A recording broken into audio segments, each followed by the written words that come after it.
Hello, YouTube. Welcome to the Stratosphere Studio. Hope everybody's doing well.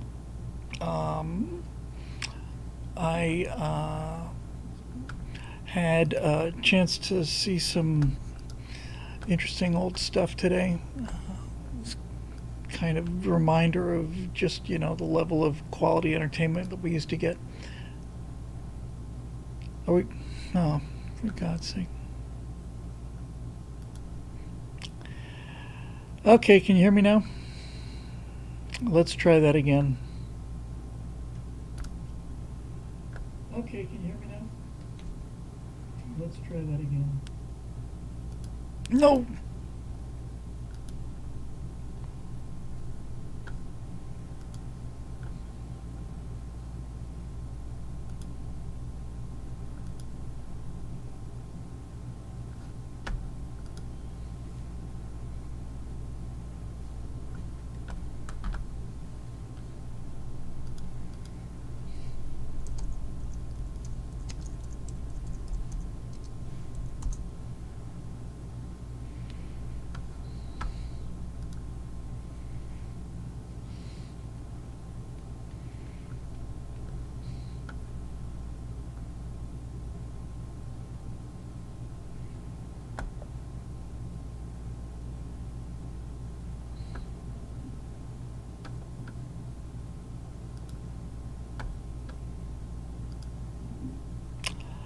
That's a little better. Hi, everybody. Welcome to Stratosphere Studios. I'm Bill Whittle, and it looks like we're going on both channels, and we don't have slow motion. And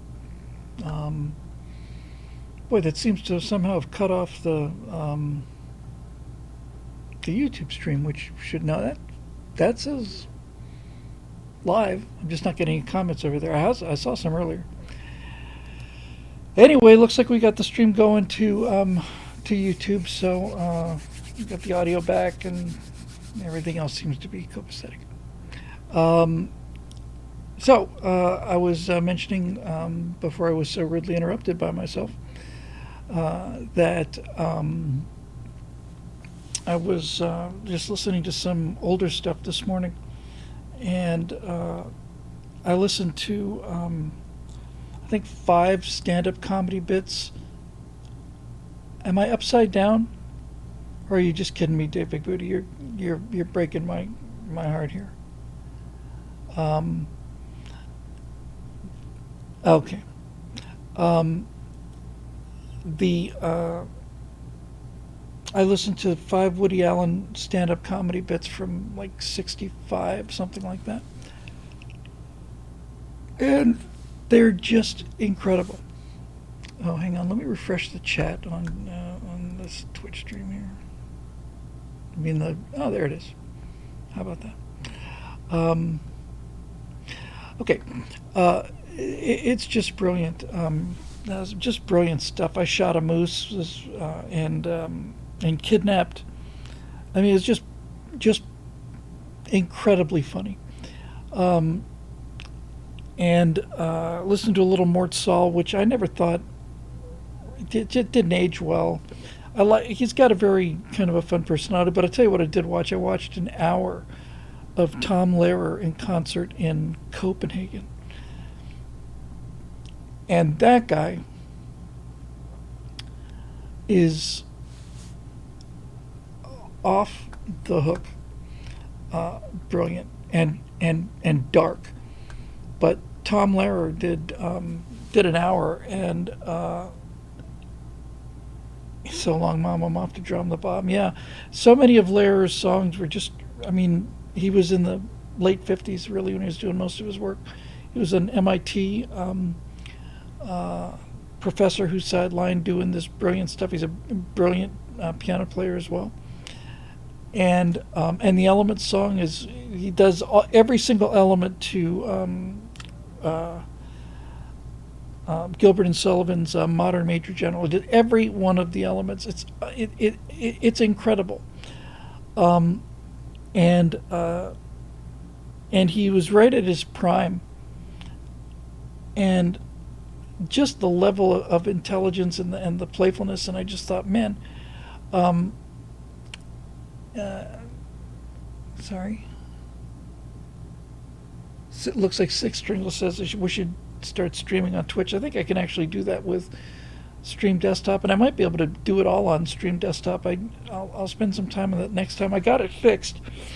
Last Thursday we were having a lot of problems with it because it was streaming to the Stratosphere Studio channel, which you would think it should be streaming to now, but I just keep it all on Bill Whittle. Anyway, just listening to Tom Lehrer for an hour was just such an education. But just about every other song, excuse me, maybe even every song, had some reference to the bomb. Some of them were just plain about just frying together, burning together, all of that. But just, yeah, Alabama has the bomb, and it brought me back to, I never worried about nuclear war. I grew up in Bermuda. I thought it just wasn't on our radar. Should have been on our radar, as I pointed out in the Cold War, with an Air Force base and a Navy base on an island that's 20 miles long and a mile wide. Chances were pretty good we would have been in a lot worse shape than somebody in, Farmington, Illinois, unless Farmington, Illinois is some kind of a missile base or something by sheer coincidence. In any event, just that threat of destruction is just right over everything that he did, and I don't know how. I was almost going to say I don't know how we survived that without being neurotic, but the more I think about it, the more I begin to think that that maybe not thinking about it has made us neurotic. That not having this existential threat that was just so overwhelming, and it was horrible. Don't get me wrong. I was a teenager for most of it. I didn't think I'd live to see 30, let alone, or 25, let alone 30.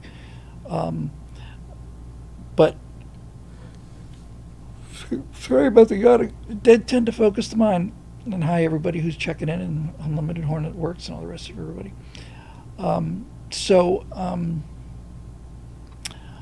Yeah, we'll all go together when we go. That one was really, really, really poignant. And I don't know. Global warming doesn't seem to have the same effect on me as, because that would have been actual global warming. That would have been, instead of a 2 degrees centigrade raise in 100 years, it would have been a 4 million centigrade raise in a couple millionths of a second. Yeah.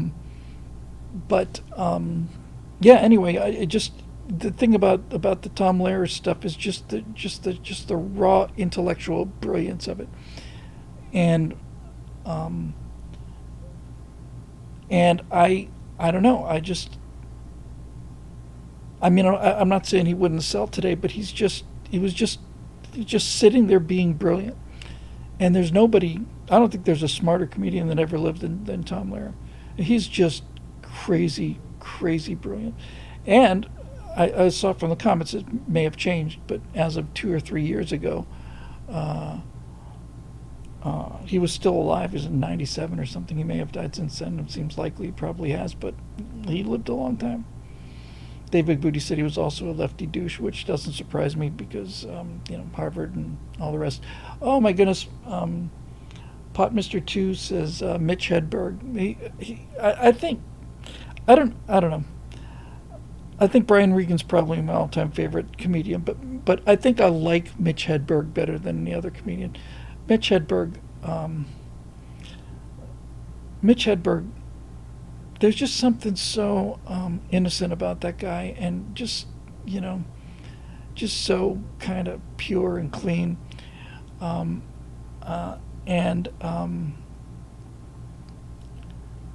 and he did the same kind of observational sort of deadpan one-liner, two-liners that Stephen Wright did, but Stephen Wright's just too creepy to be accessible. Mitch Hedberg just seemed like a shy guy that was up on stage. He was always looking down, and brushing his hair out of his eyes, and usually wore sunglasses. And Hedberg was just, I don't know. I don't know. Um, I don't want to do any of his jokes or routines or anything. I just love the guy. Hey, there's a super chat from Ben Adams saying hi from Florida. Hi, Ben. And there's our Lapco92 friend once again for $1.23. Hey, Lapco, thank you again for the super chats.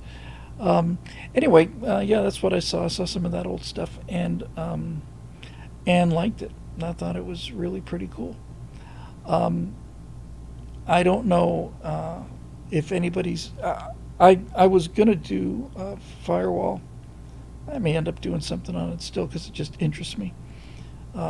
There came a time when I was really into. I don't know why. I'm just kind of into Gilbert and Sullivan of all things. The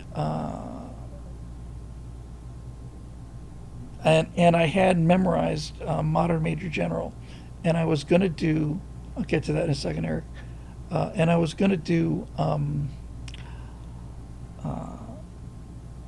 was going to do a firewall on Modern Major General because it was the hit of the age. I mean, it's like they were that song was just being sung by everybody, and my point was going to be that this was a pop song. This was just a pop culture song, and there is so much information, such high level. You needed such a level of education to understand that song, to track it, to even follow it, that I just thought, man, standards have fallen, you know.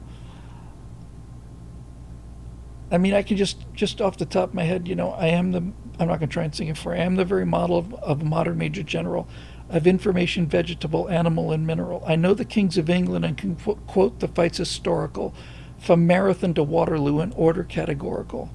I'm very well acquainted too with matters mathematical. I understand equations both the simple and quadratical. About binomial theorem I am teeming with a lot of news, with many cheerful facts about the square of the hypotenuse. I mean, just that one opening stanza is and everybody knew what he was talking about. Everybody knew what he was talking about. So, yeah, so there's that. I might as well just address this now. Eric Blake says, so Bill, what's up with your eyebrows? They look different. They are slightly different. When I got my hair cut, I had them slightly darkened because they were becoming invisible, like invisible gray. They were blending into my skin, and I couldn't make any expressions. And I don't know. I just did it. So I was afraid that I was going to end up, because when they put it on, you know, I said I do not want like a big deal difference. But when they put it on, you know, they like kind of smear it on, and then everything turns black, and you look like Groucho Marx. And next thing you know, you're thinking, "Oh my God, I'm ruined.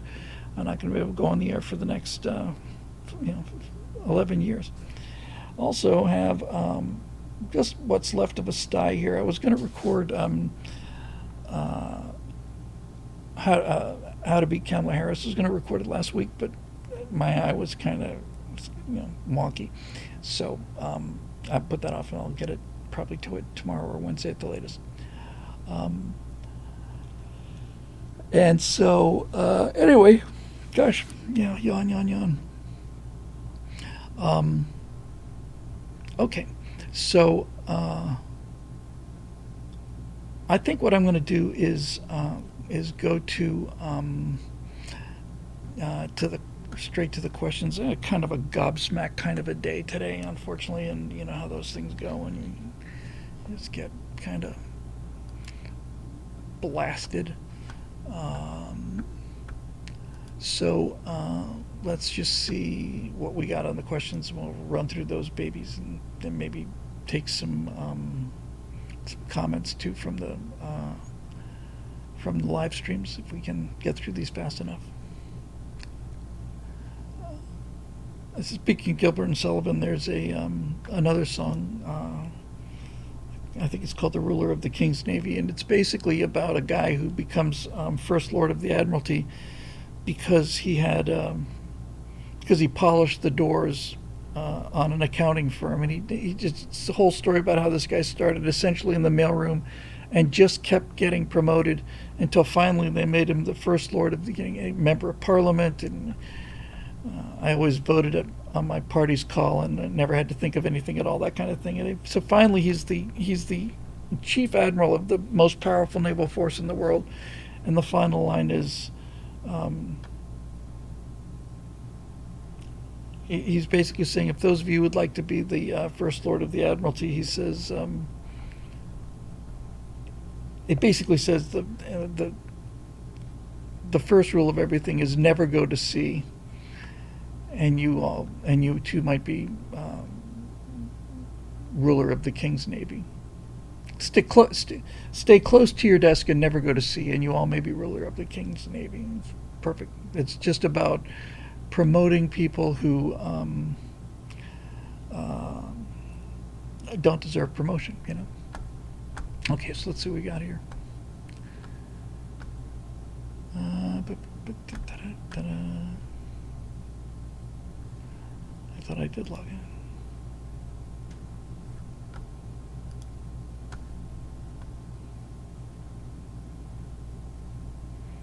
Hello, Veronica. Veronica says, hello, Bill, my friend. That's so sweet when people do things like that. Let's see.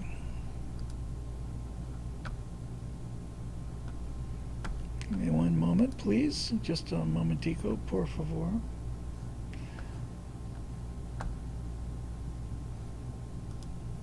Aha. Let me see if this works. How strange. Trying to get, just trying to get to the stream on YouTube, so I can type in comments on the YouTube deal. So hopefully that's working. Let's see. Sorry. I'm a little scattered today, obviously. More so than usual. Viewer channel. There's my channel. There's the live channel. Show me some comment sections, baby. There we go. Yep. Yeah, I think I can. I think I can actually make comments on YouTube now. How about that? Okay. So anyway, hello, Veronica, my friend. Lapco92 is asking if we got a chance to see Godzilla -1. I haven't had a chance to see it yet. I've been kind of bushwhacked and kind of busy, so I'm afraid I haven't had a chance to do that yet. But I've heard great things about it. I saw the trailer again, and like I said, I thought it was brilliant putting it in, you know, in the years right after World War II. Godzilla was, I've said this, I think, a couple times. In my opinion, Godzilla represents America, this atomic monster that comes out of the ocean, and that eventually they make friends with. But I think that's how the Japanese were able to deal with their defeat, was just this idea that all of their cities got smashed not by people or because they were defeated in war. They got defeated by this unstoppable force of nature that they could not possibly resist. I think that's what Godzilla did for the Japanese after World War II. Is it gave them a defeat myth, you know. Oh, that's another thing. I found a history writer, his name eludes me now, but he's so good that I just read 3 of his books and areas that I did not know much about. One of them was called In the Heart of the Sea. They made a movie about it, about the whale ship Essex, which got rammed by a gigantic sperm whale out in the middle of the Pacific, and these guys were on boats for 90 days, and, you know, half of them died. It was one of those horrific stories about you know, survival at sea. And then that led me to a book called The Last Stand, which was about Custer's last stand, and that was a fascinating read. You know, certainly less noble than the way it was portrayed in the 1880s and 1890s, and a lot more complex. But then I read his third book. I just read and read. His third book was called Mayflower. And that was about the founding of the Pilgrim colony at Plymouth, and then the years after that, and something called King Philip's War, which was the first Indian War, which was I look back on that time period, and and yeah, Dave Big Booty says, "Holy cow! Look at all those effing Indians." The you know, it was always going to come to a head. I've not been to the Little Bighorn battlefield, Andrew, but I'd love to go. I would really love to go. I was studying. I didn't understand the mechanics of the battle and how Reno went in first down below, and then, you know, basically could have run the entire village off into the distance in a panic, and then he stops.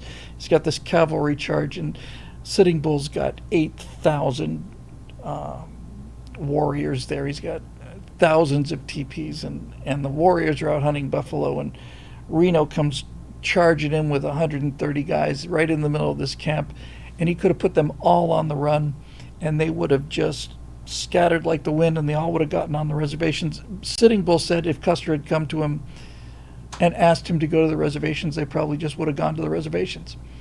And instead, Reno charges in there, scares the living daylights out of all the Indians, and then retreats and sets up a picket line, like a defensive line. And then next thing you know, he's got 8,000 braves coming after him, and he's drinking an entire bottle of whiskey the whole time. He's just drunk off his butt. Why am I not seeing a picture here? I think hopefully it's a refresh issue on Twitchy Poo. Yes. Oh, what's on my shirt? Somebody wants to know what my shirt is. I got this masterpiece when I was down in Guantanamo Bay. I've been down there twice, actually, voluntarily, as it turns out. Anyway, so the Custer thing. So Reno goes down and completely botches everything, and then there's another wing that is sent off to the left, and he knows that Custer's in trouble, and apparently he sits there for an hour or so waiting because he doesn't like Custer, and it, you know, and then Custer's entire, you know, battalion, I guess it was, loses everybody, and you know, it was just crazy. And all of the, it was just so unnecessary, you know. And then he talks about how it was also Sitting Bull's last stand, because when you have a defeat like that, then the United States just came out and just said, "All right, we're done messing around."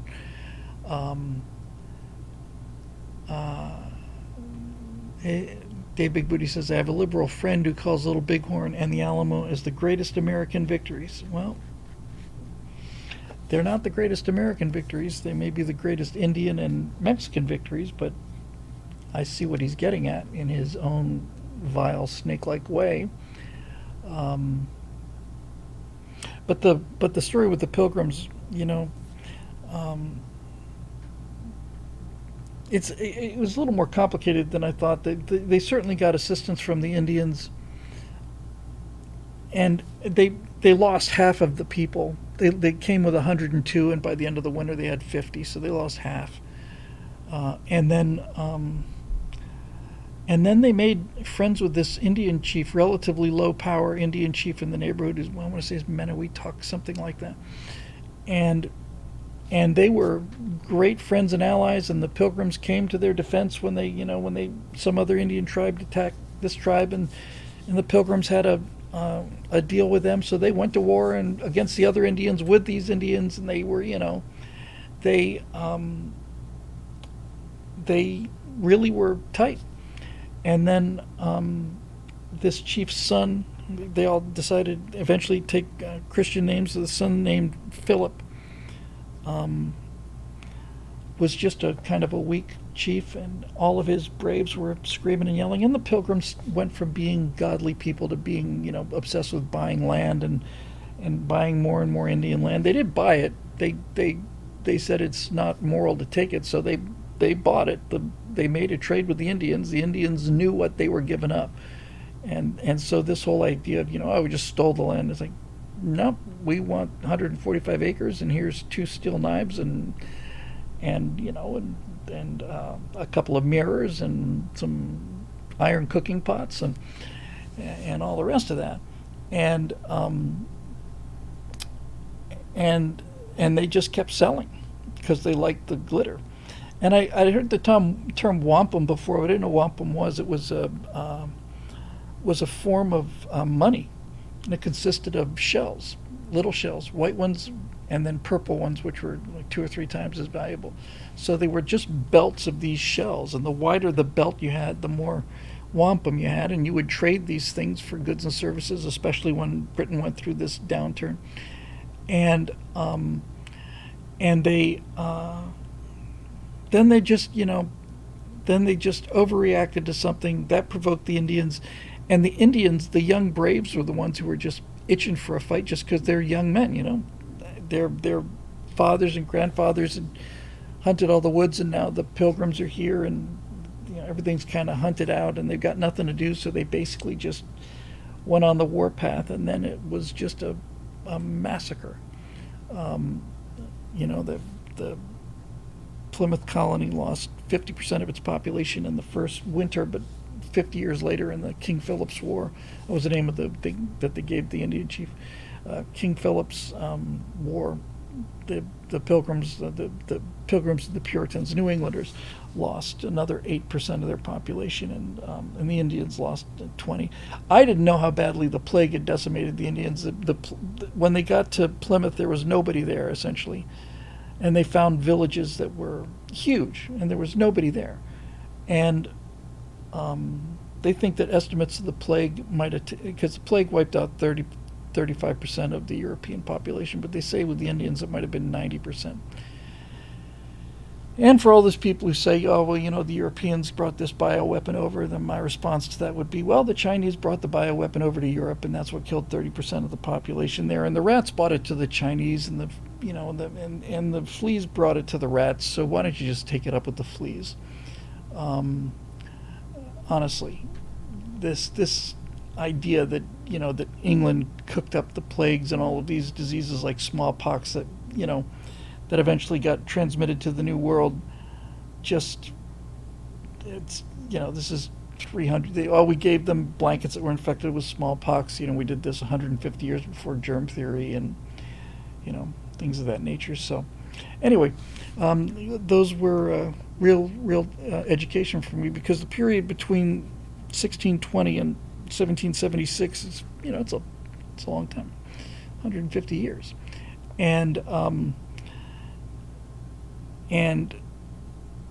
it's like nothing happened then. You tend to think nothing happened. It was the Pilgrims, and then it was the Revolution. So it was a lot of history, and it was really, really beautifully written. Hey, we got a super chat over here from Bad Weather Biker. Here in Wisconsin, I live a few miles from an Air National Guard base, and they're running a war game for the next 2 weeks. VF-311, the Tomcats from Miramar are here with their brand new F-35s. Cool, man. Cool. We're starting to actually get some real missiles that are, in development. The AIM-260 is going to be a monster, and then this hypersonic missile called the Mako, which is carryable inside the bays of the F-22 and the F-35. Can't have them under the wing, or else your stealth just disappears. So, yeah, that sounds like fun. We'll see how the F-35 does. But this business of having missile trucks like F-15s and F-18s just carrying 12, long-range missiles, and then the F-35s are, 50 miles ahead of them, locking them up on the radar. They can't be seen. Nobody can shoot at them. And then they guide the missiles in from way behind on data link. It's a good plan. We need longer range missiles to do that, but we're getting them, so that's good. All right, on to the questions.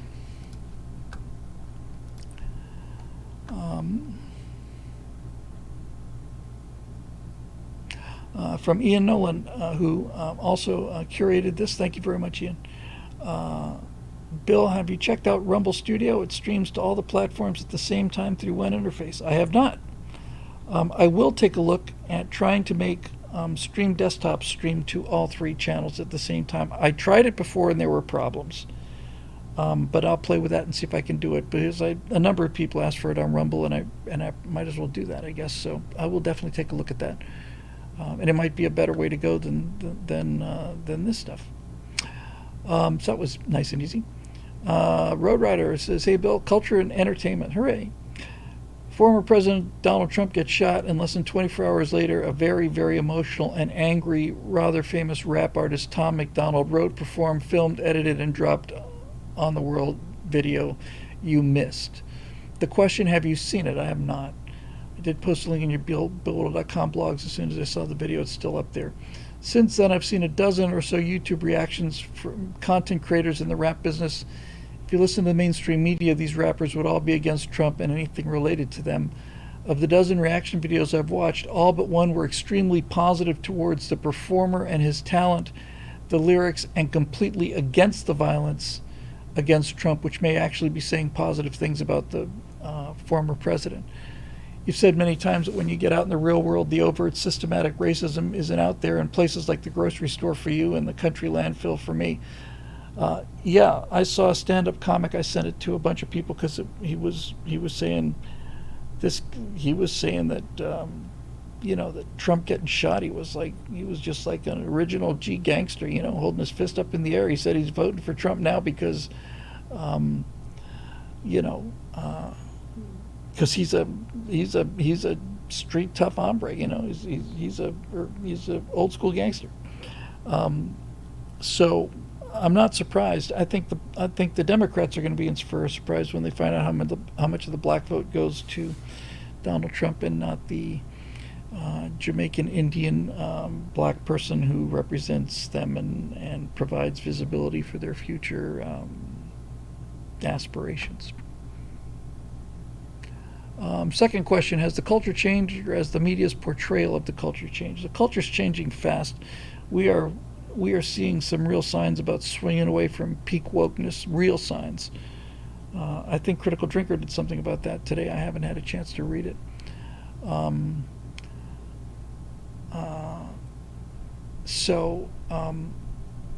Yeah, it's dawning on. It's not dawning on the executives because they all believe in this stuff, and it's not dawning on BlackRock because BlackRock is financing DEI and all of these destructive cultural policies for reasons that are unclear completely to me, but that I suspect has something to do with BlackRock acquiring more capital. But the shareholders are really starting to make some noise now, and you just can't explain away these failures anymore. It's not like a one-off failure anymore or anything like that. It's just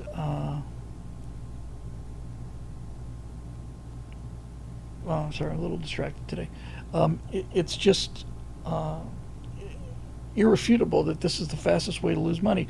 I think that I know there were things happening behind the scenes, but I think that a lot of these CEOs and corporate boards had consultants come in who basically said the only way that your brand is going to continue with young people is if you go hard woke. That's the only way to get young people in, and everybody's aging out of your brand. And certainly Bud Light was the poster child for this, that idiot from Harvard who they put in charge of Bud Light. Our audience is skewing older, and it's not a very cool brand or very hip brand, which I disagree with. I thought they had tremendous ads. And then they do the Dylan Mulvaney thing, and the last number I heard was $26 billion with a B dollars of lost market share and stock value. So, gotta say, Dylan Mulvaney is, you could make the argument that Dylan Mulvaney is worth $26 billion. A Dylan Mulvaney endorsement, it has a $26 billion value on it. That's kind of a record. I don't think anybody's come anything close to that. Here's Lapco92 again with a super chat. Grew up in the flight path of Tinker Air Force Base. Nothing was cooler as a kid than seeing F-4s, B-52s, and AWACS overhead. Even better than the B-1s, B-2s, and the F-16s. That's awesome, dude. Yeah, the F-4, the Smoking Thunderhawk, that thing lets you know when it's in the air. When I was at Oshkosh, we were at the house, and the F-22 demonstration was going on, so we were still probably 3-4 miles away from it, but we're just showing off, you know. Growling Sidewinder sometimes says it's the raptor just plays with its food, you know.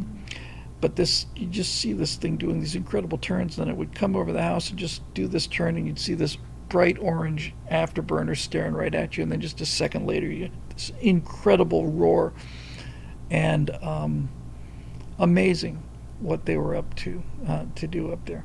Was I up at Oshkosh this year? I was. Yes, I was going to stay for a week, but I had to come back early to shoot the right angles, and I've got one of those I have to get up after this show tonight, if I can keep myself awake. And then,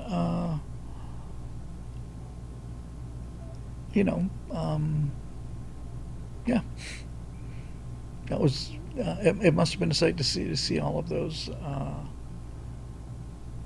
Here's a. Oh, Tom McDonald, they missed. So, I'm assuming that was actually.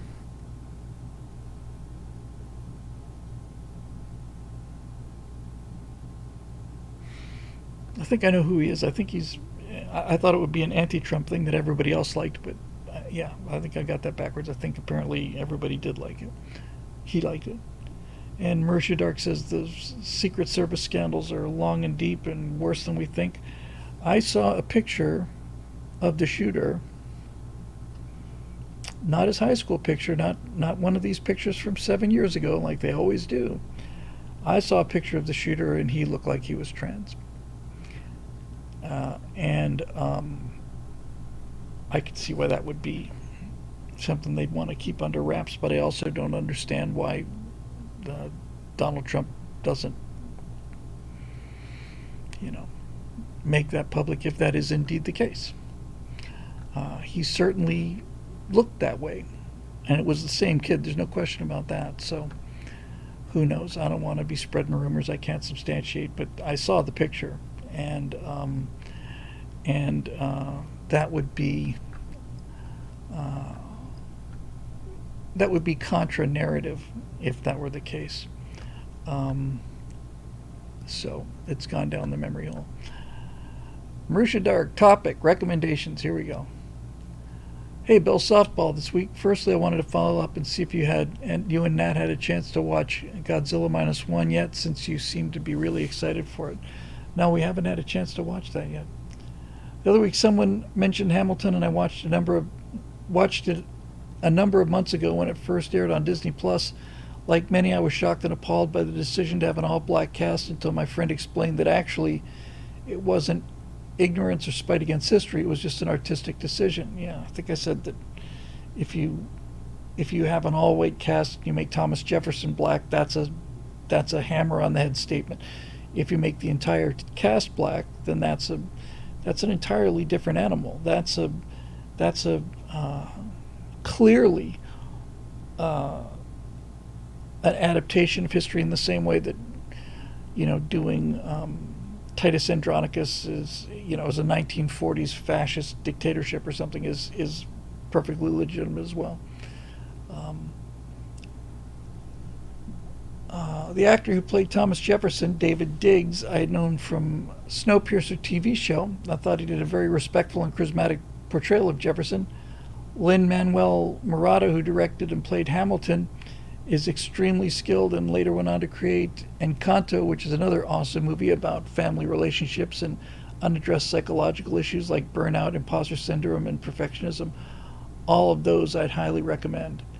To your point about race and gender swapping casts being an all or nothing affair and don't make it historical, I was wondering how you'd react to the all-new female Ghostbusters, which just, if you're talking about the 2016 Ghostbusters, that's 8 years old. I don't know if they've done another one, which did just that and failed, versus the Kenneth Branagh Much Ado About Nothing, which was a period piece and cast Denzel Washington as the European prince, but he absolutely nailed the role. Yeah, Much Ado About Nothing is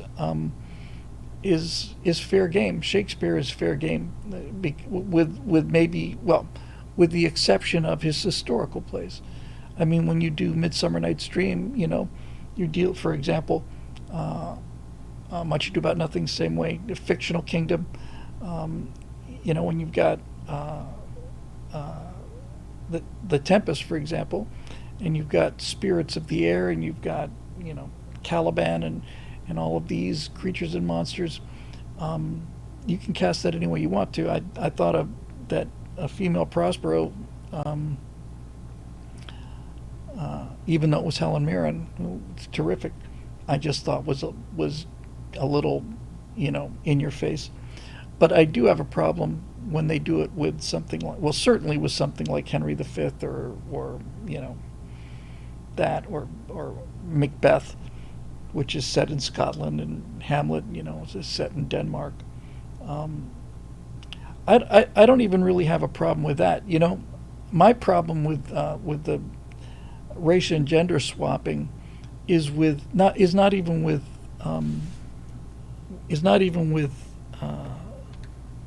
the production.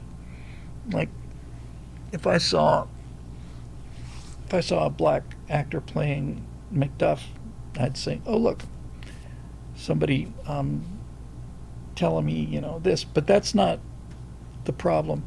The problem is when you take really well-established characters who are known, like Sherlock Holmes or Captain Kirk or Mr. Spock, Luke Skywalker, these guys. When you start swapping them out, now you're Doctor Who is a great example. Now you're disrespecting the brand. That I'm not a Doctor Who fan by any means. I'm just not a fan. It doesn't mean I don't like it or hate it or anything. I just don't watch it. But with every one of these incarnations, he usually brings new friends with him. And if Doctor Who wants to bring, a Hispanic friend, a lesbian Asian woman, and a Black Lives Matter activist, then okay. But to turn Doctor Who into a woman, or to turn him into a black man, who, by the way, is not just a black man, but is just a cartoon, of a drag queen, just this flamboyantly gay coward who runs from everything. Now you're not only disrespecting the brand, you're negating the brand.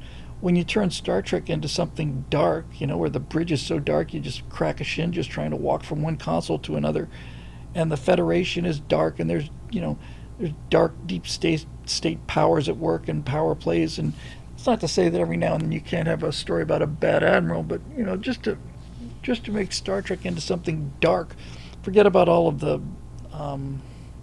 blasphemies involved with things like the spore drive and the saucer doing this thing, and some freaky alien having a conniption fit and destroying all the dilithium in the galaxy and all the rest of that junk. Star Trek is not a dark future. If you can't turn Star Trek into aliens, it's not Star Trek anymore.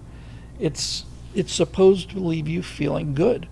It was the whole point of Star Trek, and I think they did that with Next Generation, and I think they probably did it all the way up through Discovery, but certainly on the original series, when the Enterprise left orbit, there were a couple of episodes where it was a poignant moment, but generally speaking, problem solved. We got a starship captain who went nuts or whatever and created the society that's based on Nazis, and Kirk comes down and kicks some ass, and next thing you know, the culture's back to normal, and Enterprise just leaves orbit. And it doesn't go, it accelerates as if you would expect a spaceship to accelerate out of orbit, and that's one of the great tragedies of the special. This started with Star Trek: The Motion Picture. This idea that the thing would go down this wormhole tunnel thing. I would never do that. I would just have it accelerate. And I think I would put something really cool like the black hole effect from Interstellar. I think what I would do is I'd show as the Enterprise got closer and closer to 1c, to the speed of light, I'd have what would look like a sonic boom shock wave coming off of the front of that, except it would be bent light. And just as the Enterprise breaks, warp 1, then everything would just kind of go back to just normal. The stars would just do what they're supposed to do. Now, there's an interesting science fiction thing, which I cannot remember whether it's been debunked or not, but basically it makes sense to me.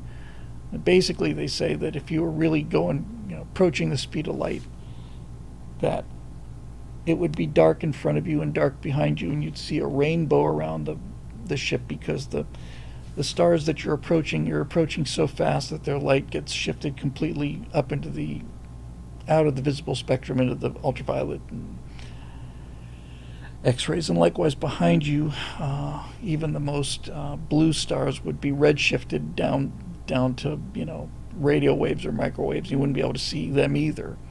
But one thing that is kind of interesting, and we see this from from the James Webb Space Telescope.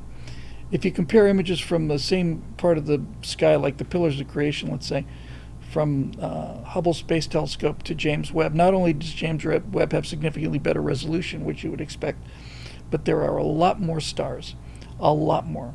And the reason is because the James Webb is a near-infrared telescope, and most of the stars, more than half of the stars in the galaxy, are M-type red dwarf stars. They're too dim to see with an optical telescope. You just can't see them. Even with a big one, we only see the brighter stars, the larger stars like G stars like our sun, or the real bright stars like type B, F stars and A stars. If you want to say Sirius is an F, and I want to say like Rigel's an A, O B A F G S, something like that. But when you look out in infrared, you're seeing so many more stars because you're seeing the red dwarfs, which is the huge population of the galaxy. And also, by the way, since we somehow managed to get on this topic, they're finding unbelievable numbers of at least what used to be called planemos, which are rogue planets that are out there. They're the size of Jupiter or more, and strangely enough, for reasons that are very difficult to explain, many of them appear to be doubles. So they are virtually undetectable even to infrared, but we think that it's now possible, because of the James Webb Space Telescope, that the interstellar space may be filled, and I mean just filled, with planets that are not attached to stars that have been ejected from solar system during the formation of the solar system, and they're just everywhere out there.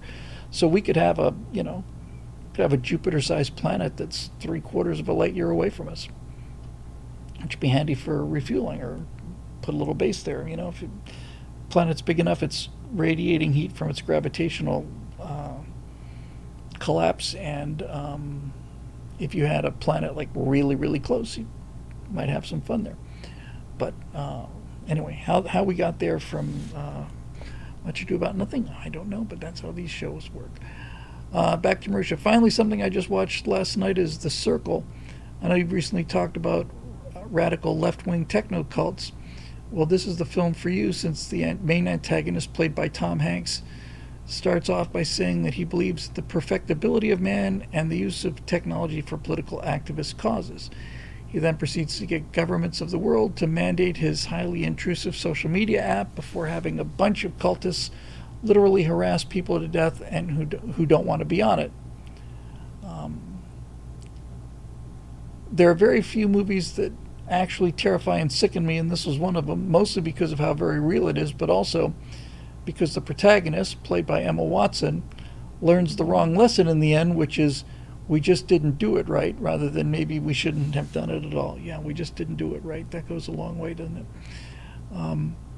But yeah, those are my recommendations for you. Godzilla, Hamilton, Snowpiercer, Encanto, Much Ado About Nothing, and The Circle.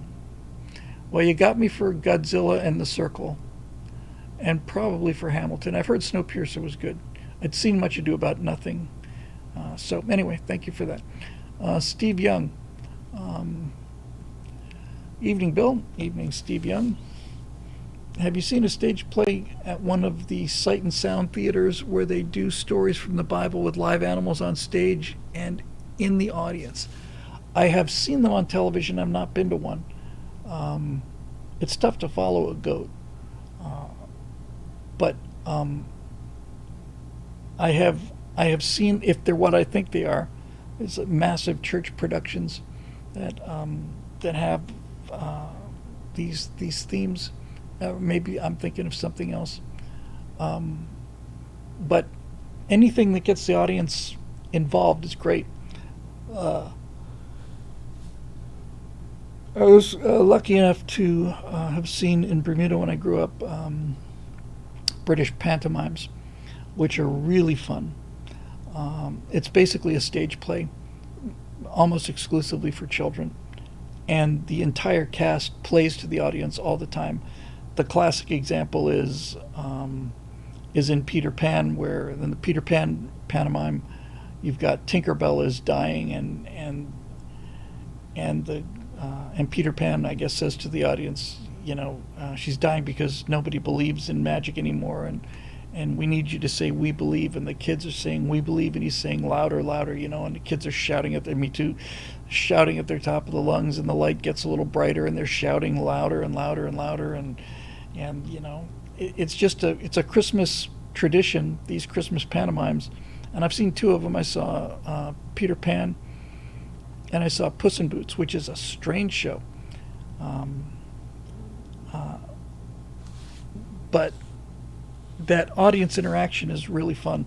There's something about, I noticed this first when I was working at the Miami Planetarium, doing the laser shows there,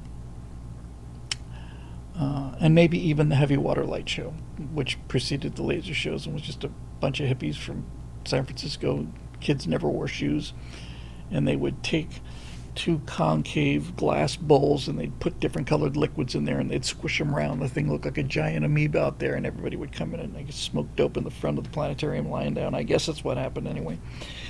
But the laser shows were done live, and I did a bunch of those. I did the planetarium effects for the laser shows. Eventually I did laser shows in nightclubs. But we'd have an opening introduction to the live shows where we basically say, listen, this is a feedback loop. The more enthusiastic the audience, the more energized and innovative the performers get. And it's absolutely true. If you had a cold room, they would just do, they'd do their show. They wouldn't cheat anybody or anything, but they would just do the show. But when people would start reacting, like they'd do something and people would just like shriek or scream or something, then they'd start doing a lot of that. I've had that experience doing the public speaking. I've probably done, I don't know, 100, 200 of those things at least. I would say 100. And a hot room, musicians will tell you this, any entertainer will tell you this. When you've got a hot room, it's just like lubrication. You just really start relaxing. You start taking more risks than you would otherwise, and you just get a little saucier, and then that kicks them back into a higher gear, and back and forth you go, and it's a really fun experience. So I haven't seen the Sight and Sound theaters, but anything with audience participation I'm a fan of, unless it's something really lame, like like on The Simpsons when you go to Duff Gardens and the group is up with everything, and it's let's get everybody to clap and cheer and nobody really wants to, that kind of thing. That can be a little tedious. So that's that. Dave Olson. Hey Dave. Hey Bill, the latest video from Critical Drinker states that Hollywood in general and the Marvel Cinematic Universe in particular seems to have abandoned the message. Thoughts? I haven't seen it. I know when Robert Downey came out, he got a huge cheer. I mentioned this earlier, so I'm not going to spend too much time on it because I feel like I dealt with this earlier. But um, it's dawning on people that it's not just the woke message. It's not just the messaging, like like a message would be like when they had Jodie, what's her name, who played Doctor Who in the previous season, said, "Oh, I thought you were a man," and she said, "I've gotten an upgrade." Okay, got it. That's your girl power. Congratulations. There's your line for your staff writer who's decided to strike out against the patriarchy. But I think what's happening is what I think is happening is that it's beginning to dawn on these people that female action heroes are fundamentally not believable. That doesn't mean they can't be integral characters, and it doesn't mean they can't be heroic. But as action figures, I think people have never bought it, and I think they realize they never will. Captain Marvel is essentially Superman with just a really, really crummy attitude, and can do everything, and is a typical, Mary Sue. She's another Rey Skywalker. Everything she touches, she's best in the world at, and you just want to, why? What's the point? It's just boring. Hey, there's a nice super chat from Dave Cassie. Thank you, David. Thank you very much. Just nothing attached to it. Just a little tip jar hit. Thank you. Jodie Whittaker, the first woman Doctor Who. Yes. And thank you, Dave Cassie, or Castle. Sorry, I'm got my glasses on. Your rattan piece was epic, sir. Thank you. I had a lot of fun doing that. Yeah, Gail, and here in Magic Meatbag says Gal Gadot's Wonder Woman was pretty good. It was pretty good because they didn't take the femininity out of her. They didn't turn her into a man. She wasn't this, Captain Marvel strutting on the way out to the jet kind of, just this whole kind of, copy that kind of, just no. They kept her feminine, and it worked, at least on the first one. So it's not even a question of that. It's a question of believability. She didn't have to do ridiculous things. On the other hand, seeing Natalie Portman, who's 5 foot, I want to say, as like Thor with that hammer and her CG enhanced arms, it just stop. We're not idiots. It's like Michael Jackson interview where he said, "I've never had any surgery done on my face, and these 3 white children are my biological kids." It's like, just, we're not idiots. Don't lie to us like this.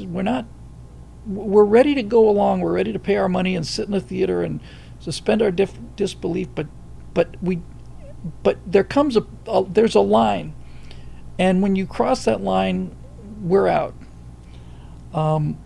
So I think that even the most diehard liberal studio executives are realizing that they have tanked billions and billions and billions of dollars of value, tanked it, and I don't think they're getting it back. Although Eric will undoubtedly disagree. But I mean, nobody wants to see the Marvels or Captain Marvel. Nobody wants to see it. Nobody wants to see that god-awful female Ghostbusters movie, which wasn't bad because they were females, although I don't think females could have ever pulled off that camaraderie that these guys had, because I just think women bond differently. But nobody wanted to see 2 hours of Saturday Night Live performers ad-libbing jokes, to make each other laugh on set that were just dumb. And that movie was appalling from what I could see. I didn't watch it. I saw enough clips of it to be able to say that with confidence. So, yes, I think the culture is changing, and I think the woke message is in retreat all across entertainment, which means politics is downstream of culture. I think it's starting to go in the culture as well. We'll see. We'll see soon enough, I guess. Eric Blake for the last one. And I think I might do, because obviously I'm falling asleep. It's a short show tonight, and I apologize about that. Rough day today. Peace and long life, image of Bill Whittle. Live long and prosper, image of Eric Blake. So, Bill, as a Twitch viewer, I found interesting your use of the intro to the lesser sister show of Gilligan's Island, It's About Time. It got me thinking, what are your favorite shows that were canceled before their time and you wish had run for longer? What do you think these shows would have looked like had they been allowed to live?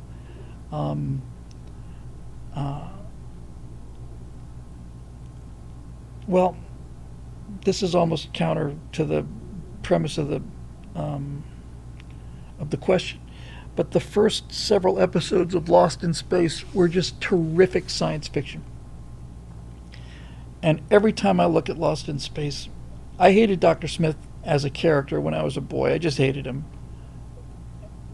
But now, as an adult, I kind of hate him even more, Jonathan Harris, because he just came in determined to steal the show and turned it into just an absolute farce. Now, they never had the budget to make it anything really good, but the first couple of episodes, it's just cool. It's just really cool sci-fi.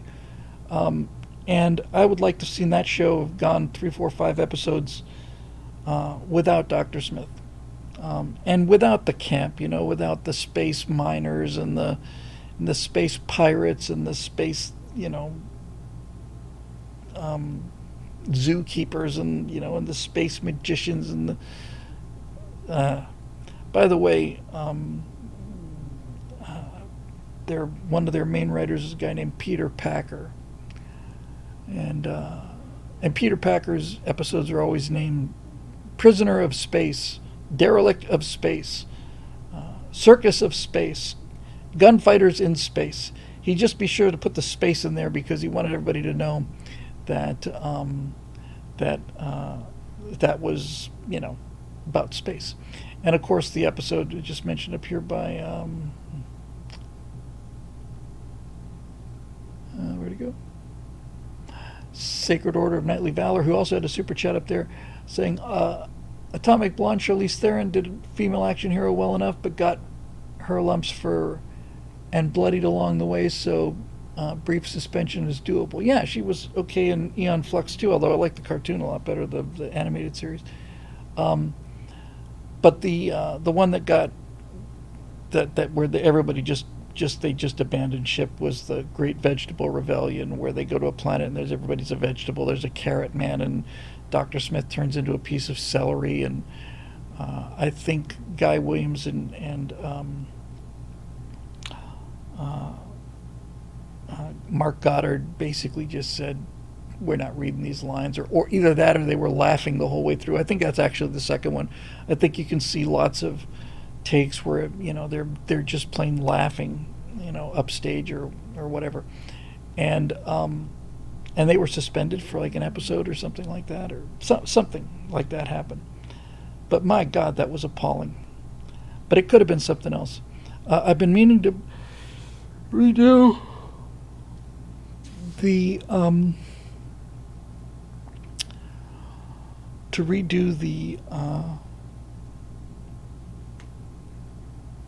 the playlist for both Stratosphere Studio and the Stratosphere Lounge.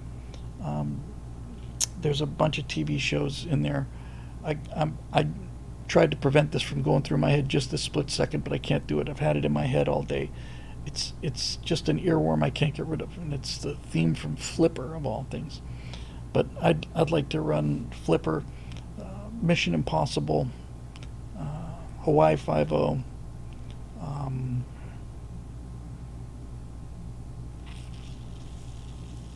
Wild Wild West. That show should have gone on. Wild Wild West was an unbelievable show. I loved it. Loved that show. I loved it. I loved Robert Conrad. I thought he was great. I thought Ross Martin was great. And it was, it was just brilliant. And Michael Dunn was brilliant. And the idea of having like a science fiction show in the Western frontier was really cool. As far as I can tell, that was kind of the beginning of steampunk, I mean, that was kind of, Victorian era technology doing amazing things. I remember one episode where I don't know, where they drank diamond juice or something like that, and time stopped or slowed down, and they did that on Star Trek too. But I just remember that episode just being really, really cool. There was like a bullet hanging in midair or something, and if they moved too fast, they would burn up from atmospheric friction, something like that. It was just great. But yeah, there's a bunch of shows that I would like to put on the list, and stuff that's not so much unique to me, but more a little later in my life, like the Bob Newhart show theme is a great theme. And I don't want to get into that, and Laverne and Shirley and all the rest of that stuff. But there were, I'm trying to think if there's any other standouts of things that I just thought were really cool. I was listening to this woman play the James Bond theme on a synthesizer, just her, sounded like an orchestra, and I thought, man, that is just great music. And the Mission Impossible theme is great music, and Hawaii Five-0 is great music, and Johnny Quest is great music. They were all terrific. Just the musical virtuosity in the the Jetsons and the Flintstones, just phenomenal. And the days of the great theme songs are gone. I Dream of Jeannie, Bewitched. I don't know if they were both done by Frank Duvall, but I'm fairly sure Frank Duvall did at least one of them. And he played Happy Kind. He played the band leader on Fernwood Tonight, which I showed a clip from not too long ago, I think. So in terms of shows that were canceled before their time, Star Trek, I would like to have seen that gone 5 seasons, although the 3rd season was by far the worst, and so, it was on a downward trajectory. It's a shame because most really great shows don't really find themselves until the 3rd season. You look at the 1st season of The Simpsons, it's unwatchable. The 2nd season is, but the 3rd through the 7th or 8th season, or maybe even the 10th season of The Simpsons is just flawless. It's just perfection. It's comedy perfection. It took a while to find the characters. The same thing for Cheers. Cheers took a couple years to really find the characters. And if you go back and look at like the early episodes of some of those shows, Taxi wasn't on for very long. Neither was Barney Miller, but Barney Miller theme was a great theme. And you can see they're still reaching, trying to dial those characters in. By the time they got to the first Star Trek episode, they had Spock almost perfectly dialed in. But if you watch him in the cage in the first pilot, he's shouting at the top of his lungs. He's a Martian, and not even close. And Nimoy famously came up with the Vulcan nerve pinch. They had the scene where Spock had to knock somebody unconscious, and Spock just said, that seems kind of a Kirk thing, just to punch this guy out. So he just invented the Vulcan nerve pinch, and it's brilliant. It's brilliant. It's a brilliant piece of improvisational business. So there's that. Mannix is a great. I'm glad you mentioned Mannix, Dave. Cassie, is it? Wasn't that dun dun dun dun dun dun dun dun dun dun dun dun dun dun? I think that was Mannix. With the convertible with the mag wheels, and he had a black secretary, which was a big deal back then. She was like a leading character. She was like Uhura. The first black television star was Bill Cosby in I Spy. That's another great theme that I'm going to put on the redo when I redo the themes. Put I Spy on there. The Avengers was a great theme. What's it called? Peter Gunn theme, classic. They're just real music back then, and they knew what they were doing. So that's it for all of our questions. I don't want to leave a show quite this short. maybe I can do another 10 minutes from the comment section and just see what grabs me here. So let's see. Yeah, I'll just do another 10 minutes or something. How about Firefly? Eric says, yeah, that would have been great to do too. I didn't see Firefly when it was on. I just didn't like the feel of it, and I didn't know it. I was just stupid of me. I saw the movie first, and then I went back and watched some of the episodes, and yeah, and it was great. And Nathan Fillion was great, and my friend Adam Baldwin was great, and that show deserved a much longer life. Futurama was terrific, and thank you, Lapco. And then they brought it back, and the second series wasn't as good, but that's often the case. Thank you. Here's a super chat I missed from Lapco. Space 1999 looked cool when I was a kid, but they never figured out what they were doing, even with 3 seasons. I'm fairly sure they only did 2 seasons, and even if they did do 3, the final 2 were on the cheap. The first season of Space 1999 had main mission, it was this big, huge open room, and then when they came back for the second time around, main mission looked like, like a broom closet, and I sure did like Sandra Bennett, so I thought she was smoking. No, she was great. Let's see. Yeah, he is. Well, he's my good friend. He's a friend of mine, old Adam. Take another question, I guess, and then I'm going to go. I've got a right angle that I have to edit and post and do all those other things, and I'm a little beat up today, so and I'm still looking.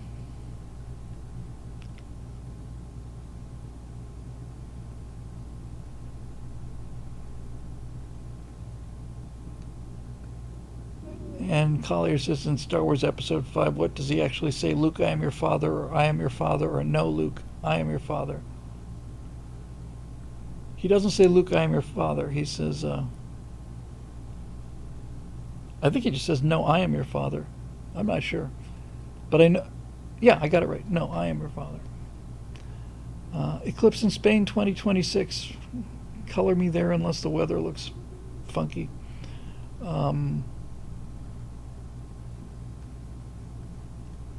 It is. Today is, August 6th tomorrow.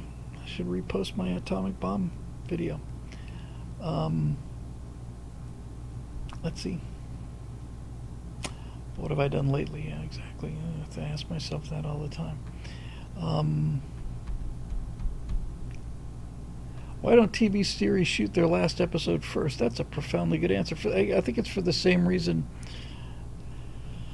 that Hollywood will only make a few hits when they should be doing nothing but making hits. So, there you go. Obviously, you can tell I'm a little ramped out today. So, I think what I'm going to do is, I don't know, when I get on my feet, I think. So I think I'm going to wrap this one up. Short one again, but I apologize for that. Shortish. What we got? Yeah, it's only a little over an hour, so. I guess that'll do it. You probably know the show's made possible by the members at BillWhittle.com who keep the lights burning here and keep us going. So very grateful for all of them, as always. And thanks for joining us. And we'll have a lot more useless content for you on Thursday at Stratosphere Lounge. So we'll see you. Okay, I checked out of Twitch first that time. Okay, good night there, YouTube. Yes. I'm going to end this stream instead of leaving it on forever like I did when I went to get my cat and did a 14-hour stream of the end title card. That was a little embarrassing. But anyway, thanks for joining us, YouTube, and